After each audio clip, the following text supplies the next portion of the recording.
بسم اللہ الرحمن الرحیم لی خمسۃ نطفی بہا حر الوباء الحاطمہ المصطفیٰ والمرتضیٰ وابنہ وسیدہ۔ ایک طویل عرصے کے وقفے کے بعد میں اپنی نجی مصروفیات کی وجہ سے آپ احباب سے مخاطب نہیں ہو سکا، تو ایک طویل عرصے کے وقفے کے بعد اپنی دینی ذمہ داری سمجھتے ہوئے آج ایک نہایت ہی اہم مسئلے پر گفتگو کرنے کا شرف حاصل ہو رہا ہے، اور نہایت ہی عام مسئلے کی طرف آپ کی توجہ دلانا مقصود ہے۔ گزشتہ ایام اقبال شاہ صاحب نامی ایک ضعیف العمر شخص نے نبی کریم صلی اللہ تعالیٰ علیہ وآلہ وسلم کے صحابی حضرت سیدنا امیر معاویہ رضی اللہ تعالیٰ عنہ وارضہ عنہ کی شان میں بے ادبی اور گستاخی کی، اور اپنی جانب سے قرآن مجید الفرقان الحمید کی 2 آیات پڑھ کے سورہ بقرہ کی آیت نمبر 127 اور آیت نمبر 160، یہ 2 آیات پڑھ کے حضرت سیدنا امیر معاویہ رضی اللہ تعالیٰ عنہ وارضہ عنہ پر ان آیات کو چسپاں کیا، یعنی کہ حقیقت حال میں ان آیات کا حضرت امیر معاویہ رضی اللہ تعالیٰ عنہ وارضہ عنہ سے کوئی بھی تعلق نہیں ہے۔ اس پر ہم آگے گفتگو کریں گے۔ اپنی من مانی مرادیں بیان کی، اپنی من مانی باطل تعویلات بیان کی، باطل تشریحات بیان کی، جو کہ کسی بھی طریقے سے کتاب و سنت کی مراد نہیں ہو سکتی۔ قبل اس کے کہ میں اس پر گفتگو کروں اور اس پر سیر حاصل گفتگو کروں، کوشش کروں گا کہ اس مختصر سے وقت میں آپ احباب کو اس حوالے سے کچھ اہم باتیں عرض کر سکوں۔ اقبال شاہ صاحب کا تعلق راولپنڈی کے گرد و نواح میں ایک علاقہ ہے، کاک پل کے نام سے ایک پل ہے جس کے نیچے سے دریا بھی گزرتا ہے، غالباً اس کو دریائے سواں کہتے ہیں، ابھی مجھے مستحضر نہیں ہے۔ اسی دریا کے بالکل نکڑ پر یہ علاقہ ہے لدھیوٹ سیدہ کے نام سے، یہاں کے رہنے والے ہیں، اور یہاں کے رہنے والے جتنے بھی سادات ہیں وہ اپنے آپ کو گیلانی سادات کہلاتے ہیں، اور اس کے آس پاس کے علاقے کے بھی جو سادات ہیں وہ اپنے آپ کو گیلانی سادات کہلاتے ہیں، یعنی کہ یہ سب لوگ یہ کہتے ہیں کہ ہم حضور والی بغداد شہنشاہ ولایت حضرت سیدنا شیخ عبد القادر جیلانی محبوب سبحانی رضی اللہ تعالیٰ وارضہ عنہ کی اولاد سے، اگرچہ ان لوگوں کا شہنشاہ ولایت حضور سیدنا شیخ عبد القادر جیلانی رضی اللہ تعالیٰ وارضہ عنہ کی تعلیمات سے ایک لمحے کا بھی کوئی تعلق نہیں ہے، ایک لمحے کے کروڑویں حصے کا بھی کوئی تعلق نہیں ہے، لیکن اپنے آپ کو یہ گیلانی سادات کہلاتے ہیں۔ اب یہ اقبال شاہ صاحب ہے کون؟ یہ تو ان کا حدود اربہ میں نے آپ احباب سے عرض کر دیا۔ یہ راولپنڈی کے مشہور ایک ایکٹیو اور نہایت متحرک ایک شاہ صاحب ہیں ہمارے، سید شبیر حسین شاہ صاحب، یہ ان کے والد صاحب ہیں۔ اب یہ سید شبیر حسین شاہ صاحب کون ہے؟ یہ ریاض شاہ صاحب جو ادارہ تعلیمات اسلامیہ والے، جو آئے روز کوئی نہ کوئی اول فول بات بکتے ہیں نبی کریم صلی اللہ تعالیٰ علیہ وسلم کی ازواج کی شان میں بھی۔ ریاض شاہ صاحب کی بے ادبیاں موجود ہیں آن ایئر، لوگوں کے پاس لوگ سب جانتے ہیں۔ نبی کریم صلی اللہ تعالیٰ علیہ وسلم کے اصحاب کی شان میں بھی ان کی آن ایئر بے ادبیاں موجود ہیں، گستاخیاں موجود ہیں، اور نبی کریم صلی اللہ تعالیٰ علیہ وآلہ وسلم کے آل بیت اطہار کی شان میں بھی ان کے نازیبہ کلمات جو ان کی شان کے لائق نہیں وہ موجود ہے۔ آپ سمجھ گئے ہوں گے میں کس کی بات کر رہا ہوں، اسکرین پر ان کی تصویر بھی چل رہی ہے، آپ دیکھ سکتے ہیں، یہ سارے لوگوں کی تصویریں ساتھ ساتھ چلی ہیں، آپ نے دیکھی ہوں گی۔ اب یہ شبیر شاہ صاحب جو ہے یہ ان کے دست راست ہیں، اور تحریک انہوں نے ایک بنائی کچھ عرصہ قبل، ان لوگوں نے مل کے، شبیر شاہ صاحب اس میں پیش تھے۔ اب یہ کن لوگوں نے تحریک بنائی، ان کی تصویریں بھی آپ کے سامنے یہ چل رہی ہیں، ذرا آپ ان کی تصویروں کو بھی دیکھ لیجئے کہ کن لوگوں نے یہ تحریک بنائی۔ اس تحریک کا نام میں آپ کو عرض کر دیتا ہوں کہ اس تحریک کا نام تحریک عظمت آل و اصحاب کے نام سے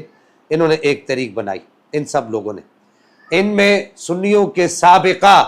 شہنشاہ بھی آپ کو واضح طور پر نظر آ رہے ہیں، جو ابھی تک حضرت سیدنا امیر معاویہ رضی اللہ تعالیٰ وارضہ عنہ کی شان میں اتنی بڑی بے ادبی گستاخی ہوئی جو ابھی تک اس پر نہیں بولے، ان کی زبان ابھی تک نہیں کھلی۔ کیوں نہیں کھلی، اس کی کیا وجہ ہے؟ اب اس کا جواب تو وہ خود ہی بہتر دے سکتے ہیں، لیکن ہمارا ذہن جس طرف جا رہا ہے وہ اسی طرف جا رہا ہے کہ جس طرف آپ احباب سننے والوں کا ذہن جا رہا ہے، کہ ابھی تک عرفان شاہ صاحب یعنی کہ سنیوں کے سابقہ جو شہنشاہ تھے وہ ابھی تک خاموش کیوں ہے۔ آپ نے تحریک بنائی ہے، میں پوچھنا چاہوں گا، تحریک عظمت آل و اصحاب کے نام سے، اور پھر ساتھ میں یہ راولپنڈی کے ایک مشہور خطیب صاحب بھی کھڑے ہیں جو بڑے ہی سریں لگا لگا کے اور بڑی جو ہے وہ مد بھری آواز میں تقریر کرتے ہیں، اور جنہوں نے گویا کہ یوں سمجھیے کہ ٹھیکہ اٹھا رکھا ہے اپنی جانب سے کہ کہیں بھی کسی بھی نبی پاک علیہ السلام کی نسبت رکھنے والی شخصیت کی شان میں گستاخی ہوگی تو ہم بولیں گے، لیکن حیرت کی بات ہے کہ یہ بھی ابھی تک خاموش ہیں، یہ نہیں بول سکے۔ اور مجھے حیرت ہے سنیوں کے سابقہ شہنشاہ صاحب پر کہ ریاض شاہ صاحب نے سیدہ عائشہ صدیقہ رضی اللہ تعالیٰ عنہا وسلام اللہ علیہا آپ کی شان میں نازبہ الفاظ کہے تو یہ سنیوں کے سابقہ شہنشاہ خاموش رہے۔ حضرت سیدنا امام حسن نجپال سرکار رضی اللہ تعالیٰ عنہ و ارض و عنہ کی شان میں قرآن پاک کی ایک آیت غلط پڑھ کے اپنی طرف سے من مانی تشریح بیان کرنے کی کوشش کی، وَأُحْضِرَتِ الْأَنفُسُ الشُّحَّ، یہ شح کو شخ پڑھا، یہ ہا کو خا پڑھا، لحن جلی کی غلطی کی۔ عرفان شاہ صاحب اس وقت بھی خاموش رہے، حیرت کی بات ہے۔ اور پھر اس کے بعد قرآن پاک کی آیت وَرَفَعْنَاهُ مَكَانًا عَلِيًّا پڑھی، وہ اس پر بھی عرفان شاہ صاحب خاموش رہے۔ اب یہ خاموشی کیا ہے؟ ایک طرف عرفان شاہ صاحب کتابیں لہرا کے مختلف خانقاہوں میں بیٹھ کر اور مختلف جلسوں میں بیٹھ کر مختلف اسٹیجوں پر بیٹھ کر وہ یہ کہتے ہوئے نظر آتے ہیں کہ مجھے پہچانو، میں تمہارا وہی والا باپو ہوں، میں تمہارا وہی والا شاہ صاحب ہوں، میں تمہارا وہی والا سید عرفان شاہ ہوں، تو مجھے پہچانو۔ ایک طرف یہ کہتے ہوئے نظر آتے ہیں اور دوسری طرف ہم اس والے عرفان شاہ کو امام غائب کا تصور کر کے ڈھونڈتے ہوئے نظر آتے ہیں، وہ ہمیں نظر نہیں آتے۔ بہرحال کہنا میں یہ چاہ رہا ہوں کہ یہ جو تحریک بنی ہے، تحریک عظمت آل و اصحاب کے نام سے، اس تحریک کے جو ذمہ داران ہیں وہ بھی ابھی تک خوش ہیں، اور یہاں پر آپ ابھی تک خاموش ہیں، اور لگتا یہ ہے کہ وہ اس پر خوش ہیں۔ اور یہاں پر میں آپ احباب کو یہ بات بھی عرض کرنا چاہوں گا کہ یہ جو شبیر شاہ صاحب ہیں ان سے رابطہ کیا گیا، علماء اہل سنت جو راولپنڈی کے ہیں ان کے نام آپ احباب کے سامنے ابھی لینا میں مناسب نہیں سمجھتا، ان علماء نے ان سے رابطہ کیا اور رابطہ کر کے کہا کہ آپ جو ہے اپنے والد صاحب سے یہ بات کہیے کہ مصدقہ ذرائع سے یہ خبر مجھ تک پہنچی ہے کہ اپنے والد صاحب سے کہیے کہ یہ اہل سنت کا طریقہ نہیں ہے کہ وہ نبی کریم صلی اللہ تعالیٰ علیہ وسلم کے کسی صحابی کی شان میں اس طرح کے الفاظ استعمال نہیں کرتے۔ تو شبیر شاہ صاحب کے الفاظ کیا تھے کہ جو تحریک عظمت آل و اصحاب کے جو ہے وہ بہت بڑے ایک ذمہ دار کا عہدہ رکھتے ہیں، ان کے الفاظ یہ تھے کہ آپ لوگ پرچہ کرواتے ہیں تو کروا لیں، آپ لوگ درخواست دیتے ہیں تو دے لیں، ہم اس کا سامنا کر لیں گے۔ ہم اپنے ابا کو یہ نہیں کہیں گے کہ ابا جی آپ نے نبی کریم صلی اللہ تعالیٰ علیہ وسلم کے صحابی کے شان میں گستاخی کی ہے، بے ادبی کی ہے، آپ اس سے رجوع کریں، توبہ کریں، اللہ کی بارگاہ میں توبہ کریں، رسول اللہ کی بارگاہ میں معافی مانگیں، نبی پاک علیہ الصلوۃ والسلام کے آل بیت اطہار کی شان میں کی بارگاہ میں معافی مانگے، اصحاب کی شان میں معافی مانگے، اور اہل سنت کے عوام کے اور اہل سنت کے لوگوں کے جو دلوں پر جو کچوکے چلے، جو خنجر چلائے آپ نے، اس سے معافی مانگے۔ یہ کہنے کے بجائے انہوں نے کہا کہ جی آپ جو ہے پرچہ کرنا چاہتے تو کر لیں، ہم اس کا سامنا کر لیں گے۔ اب یہاں پر میں ایک عام بات جو جماعت اہل سنت کے جو ذمہ دار ہیں، حضور قبلہ پیر سید مظہر سعید شاہ صاحب کاظمی متان اللہ تعالیٰ بطول حیاتہ، جو ایک عظیم والد کے عظیم فرزند ہیں، حضور غزالی زماں راضی دورہ سید احمد سعید شاہ صاحب کاظمی رحمہ اللہ کے عظیم اہل سنت کی قائد تھے، اور اہل سنت کے عظیم صوفی بزرگ بھی تھے، اور عظیم محدث اور عظیم مفسر بھی تھے۔ ان کے فرزند ہیں سید مظہر سعید شاہ صاحب کاظمی۔ سید مظہر سعید شاہ صاحب کاظمی جو ہے دامت برکاتہم القدسیہ متان اللہ تعالیٰ بطول حیاتہ، آپ جماعت اہل سنت کے اس وقت صدر ہیں، اور یہ جو شخص ہے یہ سید شبیر شاہ صاحب جو ان کے بیٹے ہیں اقبال شاہ صاحب کے، یہ جماعت اہل سنت کے راولپنڈی کے یا پنجاب کے ذمہ دار ہیں۔ میں آپ کو یہاں پر مخاطب کر کے یہ کہنا چاہوں گا کہ شاہ صاحب اس وقت آپ کا یہ حق بنتا ہے کہ آپ کے قبلہ والد گرامی حضور غزالی زماں نے اپنی کتب کے اندر حضرت سیدنا امیر معاویہ رضی اللہ تعالیٰ عنہ و ارض و عنہ کے لیے جو باتیں لکھی ہیں، ان باتوں کو سامنے رکھتے ہوئے فی الفور انہیں جماعت اہل سنت کی ذمہ داری سے برطرف کریں۔ اس وقت یہ آپ پر لازم ہے اور آپ پر یہ واجب ہے۔ اس کے بعد یہاں پر میں آپ احباب کو ایک اہم بات سے بھی مطلع کرنا چاہوں گا کہ یہ جو پورا گروہ ہے جن کا روز کا کام ہے نبی کریم صلی اللہ تعالیٰ علیہ وآلہ وسلم کے اصحاب کی شان میں نازیبہ کلمات کہنا اور ان کی بے ادبی اور گستاخی کرنا، یہ گروہ اس وقت اپنی جانب سے اتنا متحرک ہو چکا ہے۔ ایک جانب تو یہ کہتے ہوئے نظر آتے ہیں کہ ہم سادات کے غلام ہیں، ہم سادات کے خادم ہیں، ہم سیدوں کی خدمت کرتے ہیں، ہم سیدوں کی جو ہے وہ جوڑوں کے نوکر ہیں اور ہم سیدوں کا ادب کرتے ہیں۔ دوسری جانب ابھی ریسنٹلی آپ احباب وہاں راولپنڈی میں جا کے پوچھ بھی سکتے ہیں، ان لوگوں نے مورگا میں ہمارا ایک پروگرام ہو رہا تھا، اس پروگرام کو بھی کینسل کروایا، اس کی پرمیشن ان لوگوں نے نہیں لینے دی۔ مورگا راولپنڈی کے پاس کا ایک علاقہ ہے، وہاں ان لوگوں نے پرمیشن نہیں لینے دی کہ ذوالفقار شاہ اگر وہاں پر آئے گا تو وہاں لوگوں کو وہ سنیت پتہ چلے گی جو امام ربانی مجدد الفسانی شیخ احمد سرندی والی سنیت ہے،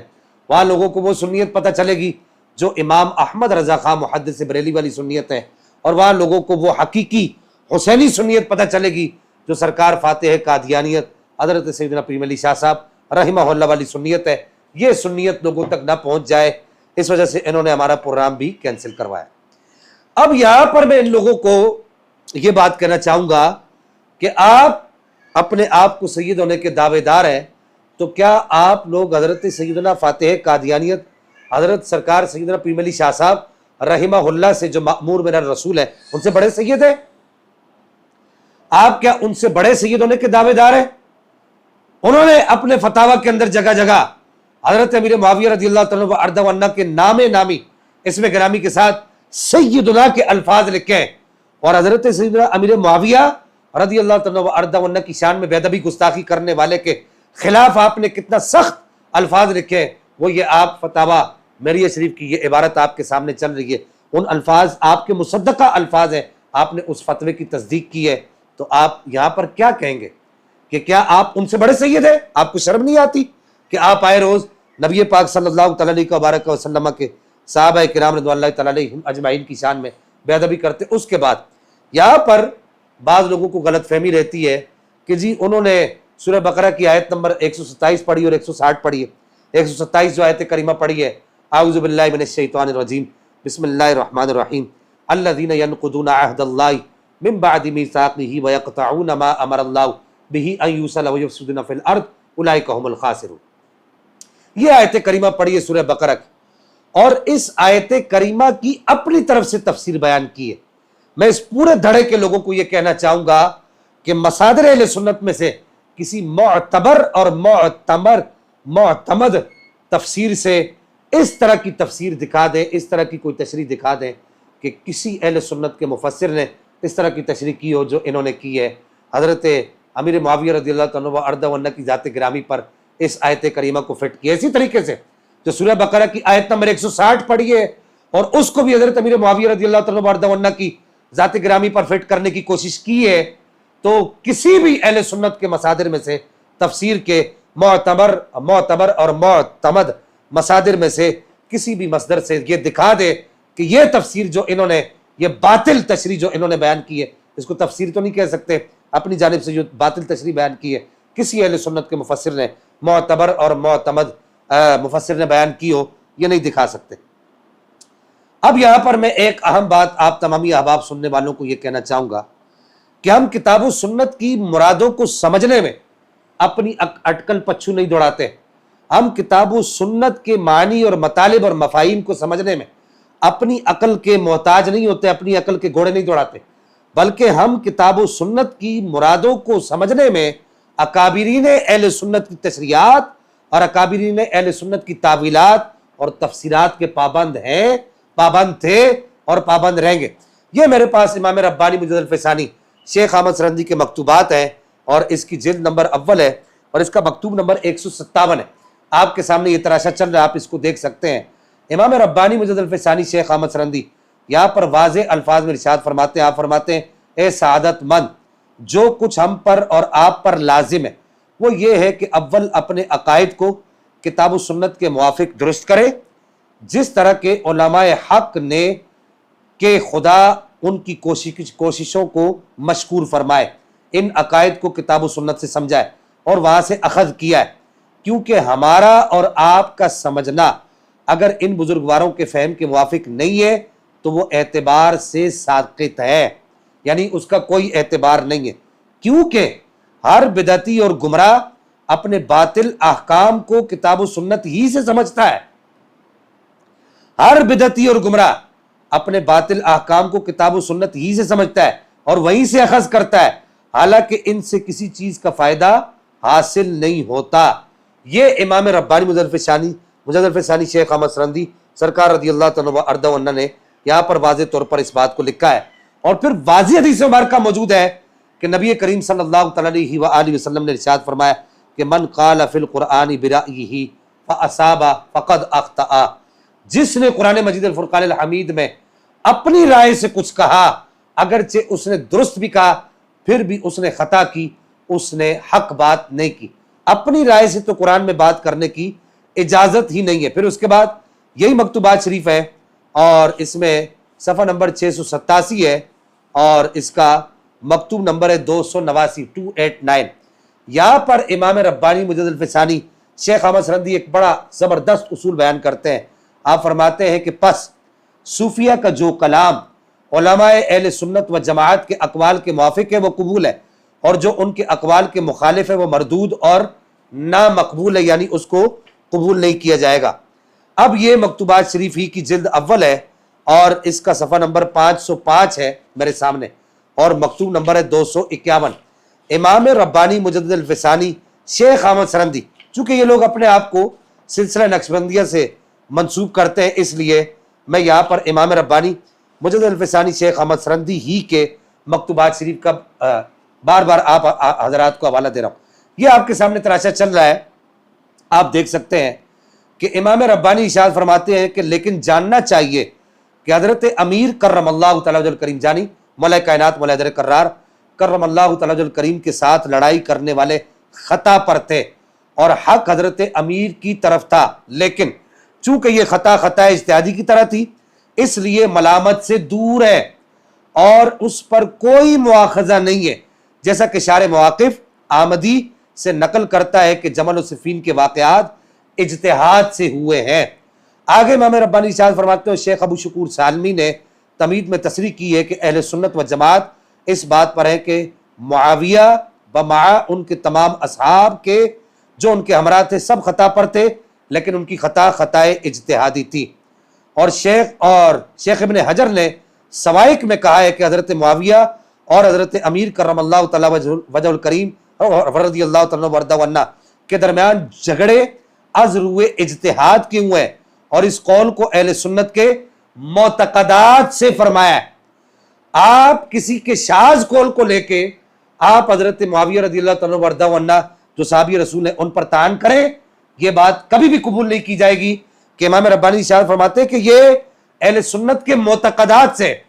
تو اہل سنت کے معتقدات کو چھوڑ کر کسی کے شاذ قول کو لے کر اور اپنی طرف سے قرآن پاک کی من مانی مرادیں بیان کی جائے گی اور اہل سنت خاموش رہیں گے، ایسا ہرگز نہیں ہوگا. میں ان تمام علماء اہل سنت کو سلام عقیدت پیش کرتا ہوں دونوں ہاتھوں سے کہ جنہوں نے اس کے خلاف بر وقت سٹینڈ لیا اور بر وقت جو ہے وہ قانونی کارروائی کی، اور ان سب علماء اہل سنت کے لیے میں دعا گو ہوں کہ جنہوں نے ان کا ساتھ بھی دیا. اللہ جل مجدہ الکریم سے میں دعا کرتا ہوں کہ پاک پروردگار ہم سب کو نبی کریم صلی اللہ تعالی علیہ وآلہ وسلم کی ہر نسبت کا احترام کرنے کی توفیق عطا فرمائے، بشمول اہل بیت و صحابہ سب کا احترام کرنے کی توفیق عطا فرمائے. والسلام مع الاکرام.